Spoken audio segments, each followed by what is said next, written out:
कहता है show that an onto function, show that an onto, ये एक ऑन टू फंक्शन है। ऑन टू फंक्शन का मतलब सारे मरेंगे। ये कैसा फंक्शन है? Onto function. तो इसमें इस सेट का नाम रख लेता हूं, उसने नाम रखा है इस सेट का, तो इस सेट को नाम दे देते हैं क्या? एक्स। सुनते रहेंगे भाई, 1 2 3। तो आपके पास फंक्शन कैसा है? x to x। फंक्शन कैसा है? x to x। ध्यान देना भाई, ये x, यहां पर भी क्या? x। 1 2 3 एंड 1 2 3। क्या गिवन है? Show that an onto function, show करो एक onto function is always 1 1। क्या शो करना है? ऑन टू फंक्शन हमेशा क्या होगा? 1 1। ऑन टू मतलब सारे मर रहे। क्या ये ऑन टू है? अभी ऑन टू नहीं है। क्या ये ऑन टू है? अगर ये ऑन टू है, सारे मर रहे हैं, तो इधर क्या होगा?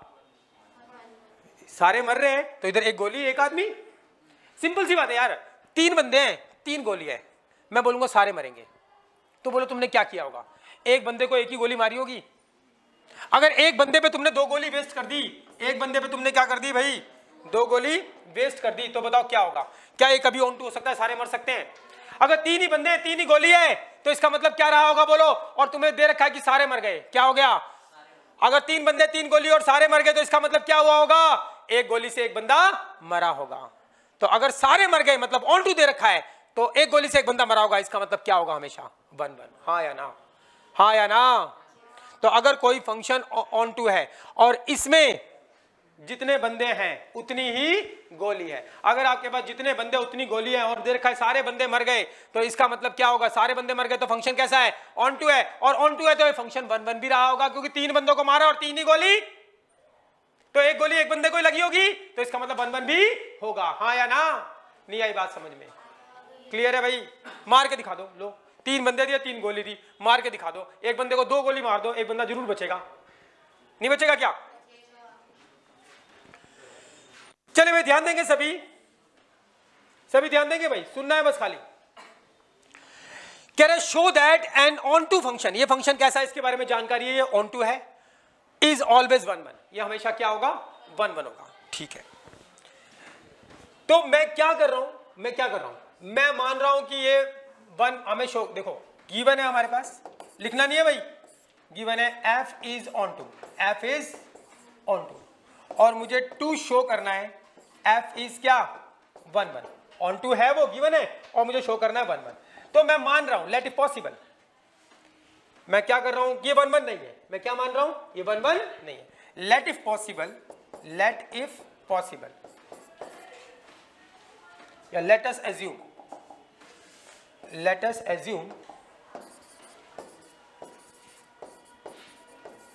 f इज नॉट 1 1, मैंने मान लिया ये 1 1 नहीं है। अच्छा, अगर 1 1 नहीं है तो क्या होगा बोलो?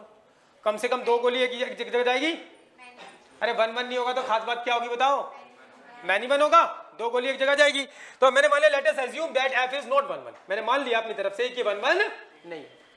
राम एक गंदा लड़का है, ये मान लिया। तो let us assume that f is not 1 1। तो अगर f 1 1 नहीं है, then at least 2 element, 1 or more than 1, या at least 2 elements, एलिमेंट का नाम रख देते हैं, जस्ट से, चलो 1 and 2, just say 1 and 2 have same image, at least 2 element of domain, ये भी लिख देते हैं, at least 2 element of domain, just say उन एलिमेंट का नाम रख दिया 1 and 2 have same image, कौन सी दे देते हैं? चलो 1 दे देते हैं, same image 1 in codomain। अरे ये बात पक्की है, अगर f 1 1 नहीं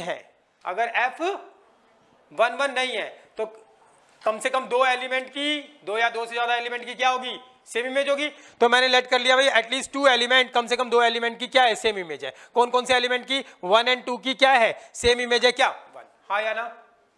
अगर 1 1 नहीं है तो ऐसा होगा, पक्की बात है भाई। अब रिमेनिंग एलिमेंट कौन सा बच गया? इन दो एलिमेंट की तो ये इमेज हो गई, रिमेनिंग एलिमेंट कौन सा बच गया?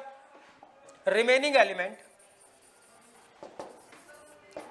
कौन सा बच गया? 3. Just say 3 has only 1 image. क्या 3 की 2 इमेज हो सकती है?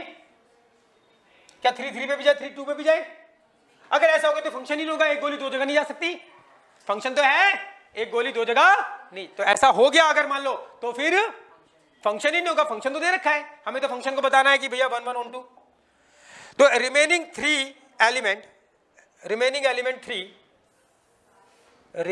Element 3 of domain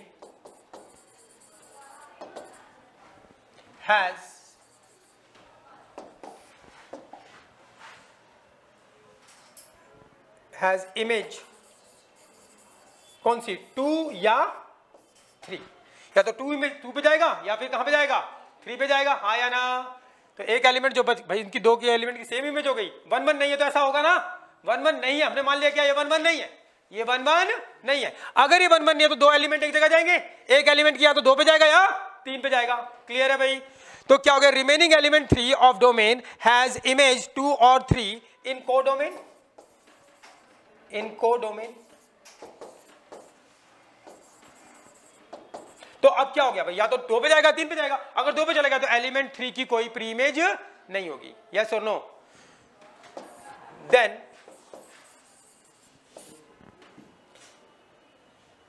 one element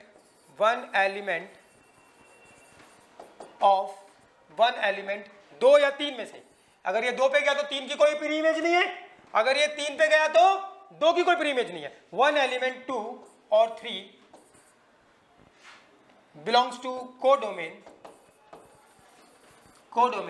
has no pre-image. तो इसकी कोई प्री इमेज नहीं है. इन कहां पर? डोमेन में. तो इसका मतलब क्या हो गया भाई? इसका मतलब तो ये हो गया एलिमेंट 3 पे जाए तो 2 पे जाएगा, 3 पे जाएगा तो एक एलिमेंट ऐसा बच गया जिसकी कोई प्री इमेज नहीं है. इसका मतलब एक साला बच गया.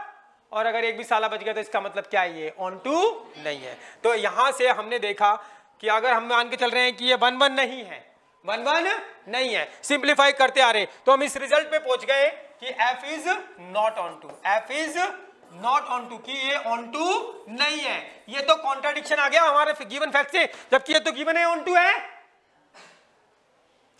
क्या गिवन है? ऑन टू है. हमें शो करना है f इज 1 1, तो मैं मान के चल रहा हूं f 1 1 नहीं है, 1 1 नहीं है. सिंप्लीफाई किया, सिचुएशन देखी तो पता लगा तो ऑन टू भी नहीं आ रहा, f is not onto. तो ये क्या हो गया? कॉन्ट्राडिक्शन. इसको क्या बोलते हैं? कॉन्ट्राडिक्शन. इसका मतलब क्या हो गया भैया? Our assumption. कॉन्ट्राडिक्शन किसके साथ? With the given condition. Contradiction with given condition लिख रहा हूं. Contradiction with given condition. जबकि क्वेश्चन में ऑन टू तो दे रखा है, तो f is not onto, ये तो कॉन्ट्राडिक्शन हो गया with given condition. It means our assumption is wrong. हमारी जो assumption है, जो हमने assume किया, क्या assume किया था कि ये 1 1 नहीं है, वो गलत है. इसका मतलब सही स्टेटमेंट क्या होगी? हमने जो assume किया था ये 1 1 नहीं है, हमारी assumption क्या हो गई? गलत. क्यों गलत लेके चल रहे हैं तो जो गिवन फैक्ट है उससे कॉन्ट्राडिक्ट कर गए. अरे हाँ या ना? इसका मतलब जो हमने माना है वो गलत है. Our assumption is wrong. तो इसका मतलब सही क्या होगा? f is 1 1. समझ में आ गई बात भाई? ये एक तरीका होता है क्वेश्चन को प्रूव करने का, इसको बोलते हैं कॉन्ट्रडिक्शन फैक्ट, और ये आपको आना चाहिए. तो यहां से हमें एक बात समझ में आ गई कि भाई कि अगर कोई फंक्शन x to x क्या है? ऑन टू है, तो ये हमेशा क्या होता है? 1 1 होता है. क्लियर है भाई?